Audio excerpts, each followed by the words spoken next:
The clock showed 2:47 a.m. when James Whitmore felt his legs begin to shake. He stood absolutely still. Eyes forward, shoulders back. The rifle against his chest felt heavier than it had ever felt in 12 years of service. Around him, Westminster Hall stretched into darkness, lit only by the soft glow of ceremonial candles. The Queen's coffin rested. 15 feet in front of him, thousands of people had passed through these doors in the last 6 hours. Thousands more waited outside in the September cold, some for more than 14 hours, just for a few seconds in this room. James had watched them all, young and old, rich and poor. Some cried, some saluted. Some simply stood frozen, unable to move. But now, it was the middle of the night. The hall was quieter, and James was struggling. His right knee trembled. A bead of sweat rolled down his temple. He couldn't wipe it away. He couldn't move at all. Royal guards don't move. Royal guards don't faint. Royal guards are stone, but James was not stone. He was flesh and bone and exhaustion. He had been standing for 4 hours without a break. Protocol demanded perfection. The whole world was watching. Cameras streamed every moment live. Millions of eyes on every guard, every movement, every breath. If you're watching this story unfold, stay with us. You won't believe what happens next. And if you love stories that show the strength of ordinary people in extraordinary moments, subscribe so you never miss one. James blinked slowly. The edges of his vision blurred. He locked his jaw and focused on a single point on the far wall. A painting. An old king on a horse. He stared at it like his life depended on it. Because in a way, it did. Fainting here would not just be personal failure. It would be national news. A disgrace to the uniform. A distraction from the mourning. The last thing Britain needed was a viral video of a guard collapsing beside the Queen's coffin. Another mourner entered the hall. An elderly woman, bent with age, leaning on a wooden cane. She moved slowly toward the coffin, her steps echoing in the enormous space. When she reached the center, she stopped, and she wept. Not loud sobs, just silent tears streaming down her wrinkled face. She stood there for nearly a minute, trembling, before bowing her head and shuffling away. James felt something crack inside his chest. He had been trained to be emotionless, to be a symbol, a statue in a uniform. But watching this woman, this stranger who loved a queen she had probably never met, James felt the weight of the moment crushing down on him. His knee buckled slightly. He caught himself, steadied, but his body was giving him a warning. 4 more hours until the shift. Change 4 more hours until he could sit. Drink water. Breathe like a normal human. Could he make it? The hall fell silent again. Another mourner approached, then another. An endless stream of grief and respect. James stood among them, invisible and essential. His body screaming for rest, his mind refused to give. Then he heard footsteps behind him. Different footsteps. Not mourners. A voice, barely a whisper, spoke near his ear.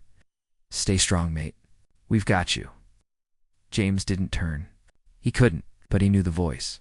Another guard, stationed at a different post, had noticed, had seen the trembling, had moved closer, and suddenly, James realized something that would change everything about this night. He was not alone. Asterisk, the voice belonged to Marcus Chen, a guard James had trained with years ago. Marcus stood at the opposite corner of the hall, barely visible in the dim light.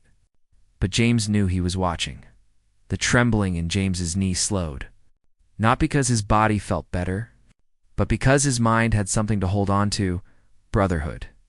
The knowledge that if he fell, someone would be there. Still, the hours dragged on like days. At 3:15 a.m., a family of 4 entered the hall. A father, mother, and 2 young children, both under 10. The little girl carried a small stuffed Paddington bear. The boy held his mother's hand tight, his eyes wide as he stared at the coffin. They approached slowly. When they reached the center, the father knelt down and whispered something to his children. The little girl placed the Paddington bear on the floor near the barrier. She stepped back, and curtsied, wobbly and uncertain, the way children do. The mother covered her mouth. Tears streaked her face. James felt his throat tighten. He swallowed hard. Focus. Stay present. Don't think. Don't feel. But it was impossible not to feel. The Queen had died 6 days ago. James remembered exactly where he was when he heard the news. Off-duty, sitting in his flat, watching the BBC report that doctors were concerned for Her Majesty's health. Then, hours later, the announcement the nation had stopped breathing. James had reported to duty the next morning, joining the thousands of personnel coordinating the mourning period. He had been chosen for the Westminster Hall vigil, one of the highest honors a guard could receive. It meant standing watch over the Queen as the public paid respects. It meant perfection, but perfection was hard when your body was failing. By 4 a.m., James felt lightheaded. His vision swam. He focused on his breathing. In through the nose, out through the mouth, slow and controlled, never visible. Never obvious. A group of nurses entered the hall wearing their uniforms. They walked together, arm in arm, silent tears on several faces. When they reached the coffin, they stood in formation and saluted. James had never felt more proud to be British, and never more exhausted. His left foot began to go numb. Pins and needles spread through his toes. He couldn't shift his weight, couldn't adjust. He was locked in place, a prisoner of duty and honor. Then he heard it. A soft sound behind him. A stumble. A gasp. Another guard had collapsed. James couldn't turn to look, but he heard the commotion. Low voices. Footsteps. The quiet, efficient response of personnel moving someone out of sight. It happened fast. Professional, but it happened. A guard had fallen. James's heart pounded. It could have been him. It still could be him. The shift change wasn't for another 2 hours. 2 hours of standing. 2 hours of fighting gravity and exhaustion and the screaming pain in his legs. He thought about his daughter, Emily. She was 7 years old. She had watched him on television earlier that day, standing at attention in his uniform. She'd called him a hero. "Daddy looks like a soldier from a storybook," she'd told his wife. James had smiled when he heard that. He wanted to be her hero. He wanted to make her proud, but right now, he just wanted to sit down. More mourners filed through. An old man in a military uniform covered in medals. A young woman clutching a framed photograph of the Queen. A group of students, solemn and quiet, moving like ghosts through the candlelight. Each person carried their grief differently, but they all carried it, and James carried them. That's what this was, he realized. He wasn't just standing here for ceremony. He was holding space for a nation's sorrow. Every person who walked through this hall needed to know that someone was watching over the Queen, that she was not alone, that even in death she was protected. That's why he couldn't fall. At 5:30 a.m., the first light of dawn began creeping through the high windows. The hall remained dim, but James could feel the shift. Morning was coming. His relief was coming. Just 30 more minutes. He counted seconds in his head. Focused on the rhythm. 30 minutes was 1,800 seconds. He could do anything for 1,800 seconds. But at second 412, something happened that James would never forget. A woman approached the coffin alone. Asterisk, asterisk, she was dressed in black. A simple coat and scarf. Her hair was gray, pulled back in a neat bun. She walked with the careful steps of someone who had lived through decades of history. When she reached the coffin, she stopped, her hands clasped together in front of her chest, and she began to sing. Quietly. So quietly James almost didn't hear it at first. God, save our gracious Queen. Long live our noble Queen. Her voice cracked on the word Queen. She kept singing anyway. The old national anthem. The one that had been sung for 70 years while Elizabeth reigned. Other mourners stopped. They stood still, listening. Some joined in, their voices soft and broken. Send her victorious, happy and glorious. James felt tears burning behind his eyes. He couldn't cry. Guards don't cry. But his chest ached with something bigger than exhaustion. Bigger than pain. It was love. Not romantic love. Not even personal love. It was the love of a people for a symbol that had held them together through wars and peace. Triumph and tragedy, joy and sorrow, the singing faded. The woman bowed her head, whispered something James couldn't hear, and walked away. Silence filled the hall again. 20 more minutes. James's body was beyond pain now. It had moved into a numb, floating state. He wasn't sure if that was better or worse. His mind drifted. He thought about the first time he'd seen the Queen in person. He was a young recruit, barely 20 years old, standing in formation during a ceremony at Buckingham Palace. She had walked past, inspecting the troops. When she passed James, she paused for just a second. Their eyes met. She nodded, just once. A tiny gesture of acknowledgement. James had felt 10 feet tall. Now, 15 years later, he stood guard over her coffin. Life had a strange symmetry sometimes. At 5:45 a.m., he heard voices outside the hall. The shift change was being organized. Fresh guards were preparing to take their positions. James just had to hold on a little longer. But his knee buckled again. Harder this time. He locked it back. Steadied himself. Sweat poured down his back beneath the heavy uniform. His vision blurred at the edges. The room tilted slightly. No, not now.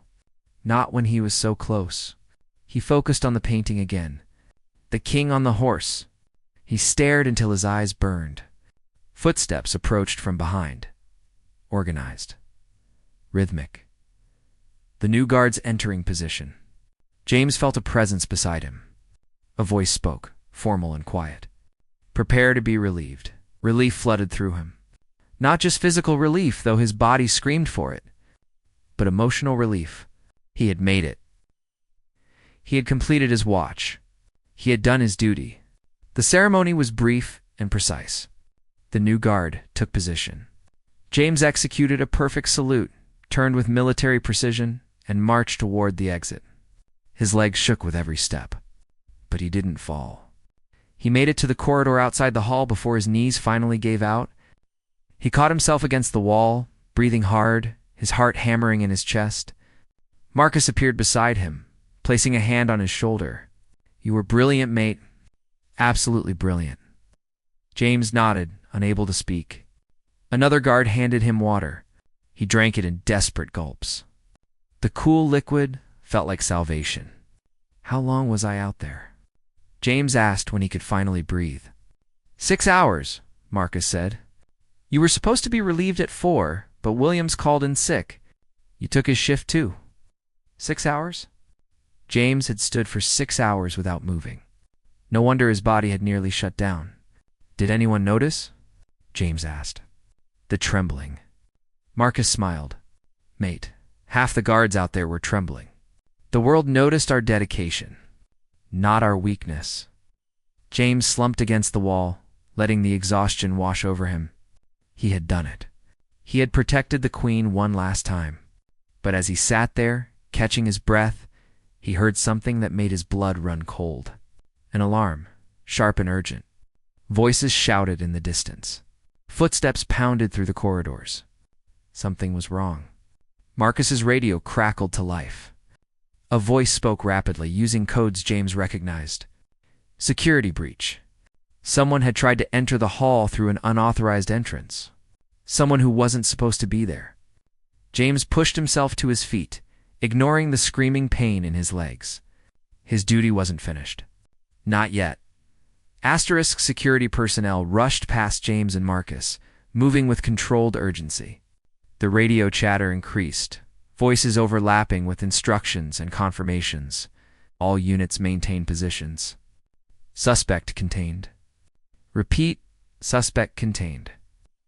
James leaned against the wall, his heart still racing from exhaustion and now adrenaline. Marcus listened to his radio, his expression tense. What's happening? James asked. Someone tried to jump the barrier, Marcus said quietly. Inside the hall? They're handling it now. James closed his eyes. Of course. With thousands of people passing through, consumed by emotion and grief, It was only a matter of time before someone broke protocol. It happened at every major event. Someone who loved too much, grieved too hard, or simply couldn't handle the intensity of the moment. Is everyone safe? James asked. Yeah, guards intercepted before anything happened. Professional as always. Marcus glanced at James.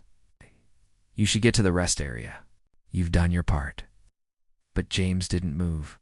Something held him there in the corridor, listening to the organized chaos of security protocols being executed with military precision. After a few minutes, the radio traffic calmed. The situation was resolved. A staff member approached Marcus and spoke quietly. Marcus nodded and turned to James.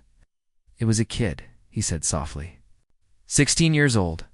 He wanted to leave a letter for the Queen. Got past the first checkpoint with a fake credential, but security caught him before he reached the inner hall. James felt his chest tighten. A kid, just a teenager who wanted to say goodbye. What'll happen to him? James asked. Marcus shrugged. Questioned. Probably released to his parents. He didn't mean harm. Just grief doing strange things to people. James understood that. He'd seen it all night. The way sorrow made people do things they'd never normally do. Cry in public. Sing to a coffin. Stand in line for 15 hours in the rain. Love and loss were powerful forces. He finally pushed himself away from the wall and walked slowly toward the rest area. His legs barely functioned. Each step felt like moving through mud. But he made it to a small room where other guards sat in various states of recovery. Some drank water. Some ate protein bars. A few just sat with their heads in their hands. Processing the weight of what they've just experienced, James collapsed into a chair. A medic appeared, checking his vitals, asking questions about dizziness and nausea. James answered mechanically. He was fine. Just tired. Just human. The medic gave him electrolyte packets and told him to rest for at least 2 hours before even thinking about standing again. James agreed. But rest didn't come easily. His mind kept replaying the night. The mourners. The singing woman. The family with the Paddington bear. The nurses. The old soldier. Each face was burned into his memory. He thought about the teenage boy who'd been caught trying to leave a letter. What had the letter said? What words had felt so important that a kid would risk arrest to deliver them? James would never know, but he understood the impulse. When someone you love dies, you want to say goodbye properly. You want them to know they mattered, that they changed your life, that the world is different, darker, emptier without them. Even if that person was a queen you'd never met. James pulled out his phone. He had 17 missed messages, most from his wife, checking on him. One from his daughter, sent at bedtime the night before. Daddy, I'm so proud of you. You're the bravest guard in the whole world. Love you to the moon. James stared at the message until his vision blurred with tears. He let them fall this time. He was off duty now. He was allowed to be human again. He typed back, "Love you more, sweetheart. See you soon," around him. Other guards sat in similar states of quiet emotion. No one spoke. There was nothing to say that the silence didn't already communicate. They had all stood watch. They had all served. They had all been part of history. After an hour, James felt strong enough to stand. He walked to the window and looked out at London. The sun was fully up now, painting the Thames in gold and amber light. The queue of mourners stretched for miles, winding through the streets like a river of humanity. People were still coming, still waiting, still needing to say goodbye. The lying in state would continue for days. More guards would take their positions. More mourners would pass through. The nation would grieve together, united in loss. James pressed his hand against the window glass, feeling the cool surface against his palm. "Rest well, ma'am," he whispered. A voice spoke behind him. "She'd be proud of you. Of all of us." James turned. An older guard stood there, a man James recognized, but didn't know well. His uniform bore medals from decades of service. "You think so?" James asked. The older guard nodded. "I stood watch when her father died. King George. I was younger than you are now. I remember thinking the same thing you're thinking. Did I do enough? Did I honor him properly? And? James asked. And I realized it's not about perfection. It's about presence. We showed up. We stood when our legs wanted to fail. We held space for a nation's grief. That's the highest honor we can give. James felt something settle in his chest. A peace he hadn't known he needed. Thank you, he said. The older guard smiled. Get some rest, son. You've earned it. But before James could leave, another alert came through the radio system. This one was different, not urgent, not dangerous. It was a message for all personnel. Asterisk. The voice on the radio was calm and formal, but carried an undertone of emotion that surprised James. Attention all personnel. We have been informed that the queue to view Her Majesty has now reached capacity for the Lion-In State period. As of 6 a.m. this morning, the waiting time exceeds 24 hours. No additional mourners will be admitted to the queue. Those already waiting will be the last to pay their respects before the state funeral. Silence filled the rest area, 20-4 hours. People had been standing in line for an entire day. They were still hours away from reaching Westminster Hall. James thought about the family with the Paddington Bear, the nurses in uniform, the singing woman. They had been the lucky ones. They'd made it inside. Thousands more would never get that chance. Oh. How many people came? Someone asked quietly. Estimates say over 250,000 have filed through, another guard replied. Maybe more. They stopped counting. 250,000 people, each one carrying grief. Each one needing a moment to stand before the Queen and say a silent goodbye. James returned to the window. The queue stretched beyond what his eyes could see. Even now, knowing they wouldn't make it in time, people stayed in line. They didn't leave. They stood together, wrapped in blankets, sharing food and stories, united in loss. Britain had never looked more beautiful to James than in this moment of shared sorrow. His phone buzzed. A message from his wife. The news is showing the guards. They mentioned one nearly collapsed but kept standing. Was that you? James hesitated, then typed back, I'm fine. Just tired. Coming home soon. Another message appeared immediately. Emily wants to know if you met the Queen in heaven. James smiled through fresh tears. Children had such pure ways of understanding death. In Emily's mind, her father standing guard meant he was somehow close to the Queen, even in death. Protecting her journey to whatever came next? Maybe she wasn't wrong. Tell her yes, James typed. Tell her I made sure the Queen was safe. He put his phone away and closed his eyes. The exhaustion was catching up now, crashing over him in waves. His body demanded sleep, but his mind wouldn't quiet. He kept thinking about the teenage boy with the letter. What had he written? What words felt important enough to risk everything? James would probably never know. But standing there, watching the endless line of mourners, he understood. Sometimes you just needed to be heard, to have your grief acknowledged, to know that someone, somewhere, understood the depth of your loss. That's what this whole thing was about. Not pageantry, not tradition, not even the Queen herself, really. It was about a nation saying, we loved her, we miss her, and we need a moment to feel this together. A hand touched James's shoulder. Marcus stood beside him, looking out at the same view. Hell of a night, Marcus said. Hell of a night, James agreed. You going to the funeral? Marcus asked. Are you? Yeah. Final duty. Want to see it through to the end? James nodded. Me too. The funeral was in 3 days. Westminster Abbey. World leaders. Millions watching on television. The final goodbye, James would be there. Not as a guard this time, but as part of the ceremonial detail. One last honor to give? Think you can handle more standing? Marcus asked with a slight smile. James laughed. Actually laughed. If I fall, you'll catch me. Damn right I will. They stood in comfortable silence, watching London wake up. The city moved slower than usual, wrapped in mourning, but it moved. Life continued. It always did. The older guard who'd spoken to James earlier appeared again, carrying 3 cups of tea. He handed them out without a word. They all drank together, watching the sunrise paint Westminster in shades of gold. "My grandfather stood watch for King George V," the older guard said after a while. "My father for George VI. I did Elizabeth. And someday, one of you will stand for whoever comes next. That's the privilege and burden of this job. We mark history.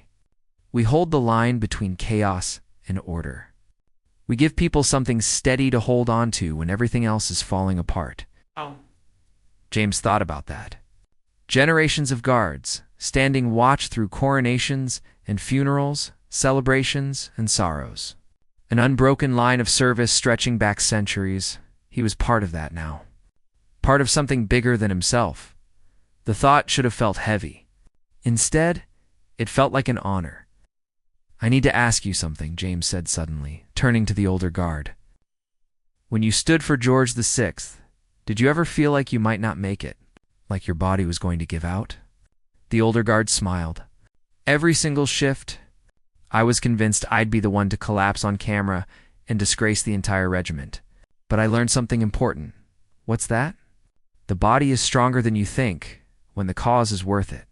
You don't stand on muscle and bone. You stand on purpose. And there's no stronger purpose than honoring someone who gave their life to service." James felt those words settle deep in his chest. Purpose. That's what had kept him upright through 6 hours of hell. Not training. Not discipline. Purpose. His radio crackled one more time. A different announcement. This one brought news that would change the rest of James's week and make him part of a moment the world would never forget. "All ceremonial detail personnel, report to Briefing Room 3 at 1400 hours. Final assignments for the state funeral procession will be distributed. Attendance is mandatory." James checked his watch. That gave him 6 hours to sleep, eat, prepare himself for whatever came next. He left Westminster with Marcus, walking through corridors filled with staff moving with quiet efficiency. Outside, the morning air was cool and fresh. London smelled like rain and flowers. Bouquets lined every street, tributes left by people who couldn't make it to the official sites. "Get some sleep," Marcus said, clapping James on the shoulder. "You look like death." "Feel like it too," James admitted. He took a taxi home.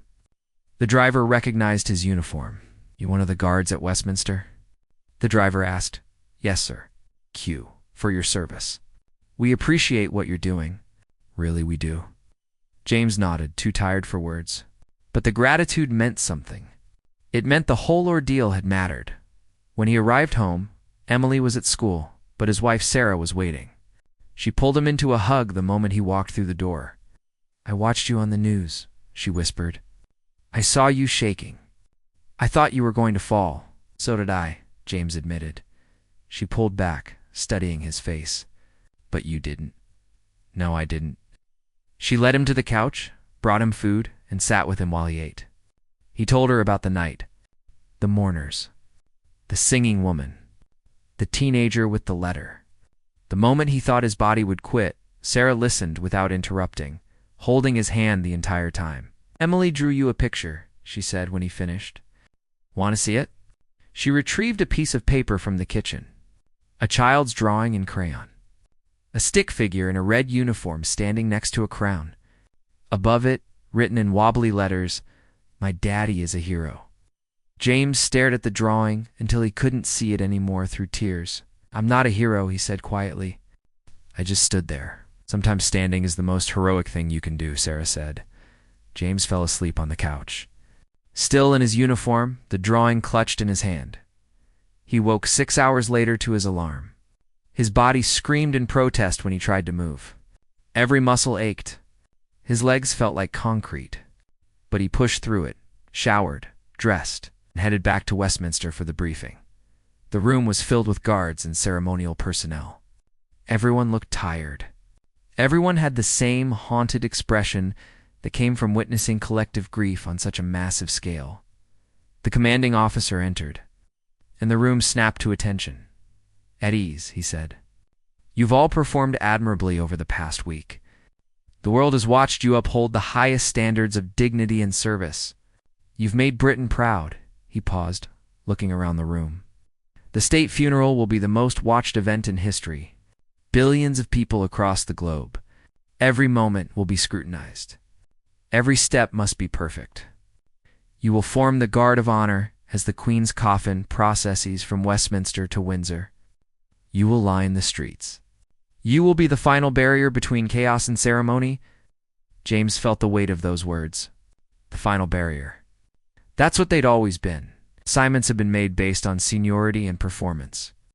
"When I call your name, step forward." One by one, guards were assigned positions. Marcus got a spot near Westminster Abbey. Others were placed along the procession route. James waited, wondering where he'd be sent. "Whitmore, James," he stepped forward. "You'll be part of the bearer party. You'll help carry the Queen's coffin during the final procession into St. George's Chapel." James felt his heart stop. Bearer party. That meant physically carrying the Queen, walking with her weight on his shoulder. Being one of 8 guards trusted with the most sacred duty possible. "Sir, I'm honored," James managed to say. The commanding officer nodded. "You earned it." Dismissed. The briefing ended. James walked out in a daze. Marcus found him in the hallway. "Bearer party?" Marcus asked, having heard the assignment. "Bearer party," James confirmed. "That's incredible." It was incredible. It was terrifying. It was everything James had trained for his entire career, condensed into one final walk. The next 3 days blurred. Together, rehearsals, preparations, fittings for ceremonial uniforms. James practiced the specific steps, the exact timing, the precise coordination required to carry the coffin smoothly. His body still ached from the Westminster vigil, but he pushed through. On the morning of the funeral, James stood with 7 other guards in a preparation room. They were silent, each man processing the enormity of what they were about to do. Outside, millions lined the streets. Billions watched on television. World leaders filled the Abbey, but in this quiet room, 8 guards prepared to carry a queen to her final rest. The commanding officer entered one last time. "Gentlemen," he said quietly, "there are no words adequate for this moment. Just know that Britain trusts you. The world is watching, and Her Majesty would be proud." They filed out in formation. The weight of history pressed down on James's shoulders before the coffin even touched them. When the moment came, when James and 7 others lifted the Queen's coffin and began the slow, measured walk toward St. George's Chapel, time seemed to stop.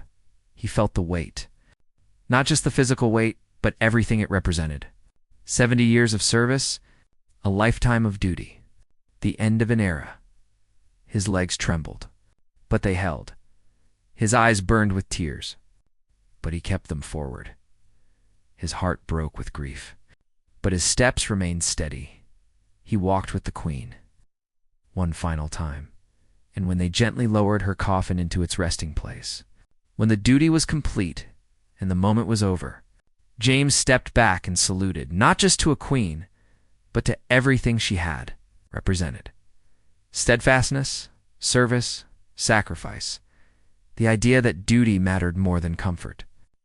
That showing up mattered more than feeling ready. As James marched away, leaving the chapel behind, he thought about the night at Westminster. The endless hours of standing. The moment he nearly fell, he had been terrified of failure then, but now he understood. There is no failure in trying. There is no disgrace in trembling under an impossible weight. There is only honor in standing anyway. James returned home that evening to find Emily waiting at the door. She ran to him, wrapping her small arms around his legs. "Ed," she asked, looking up with wide, trusting eyes. James knelt down, pulling his daughter into a proper hug. "Yes, sweetheart. I kept her safe." For the first time since this all began, James believed it. He had done his duty. He had served with honor. He had been part of something greater than himself. That night, he slept without nightmares, and when he awoke the next morning, Britain was beginning to heal. The queue was gone. The flowers remained. The nation moved forward, carrying its grief but not crushed by it, James returned to regular duty. Life continued, but he would never forget the night he stood for 6 hours fighting his own body, holding space for a nation's sorrow. He would never forget the woman who sang, or the family with the Paddington bear, or the moment he realized he wasn't standing alone. Years later, when Emily was older and asked about that week, James would tell her the truth. He wasn't a hero. He was just a man who chose to stand when everything in him wanted to fall. And sometimes, that's what heroism looks like.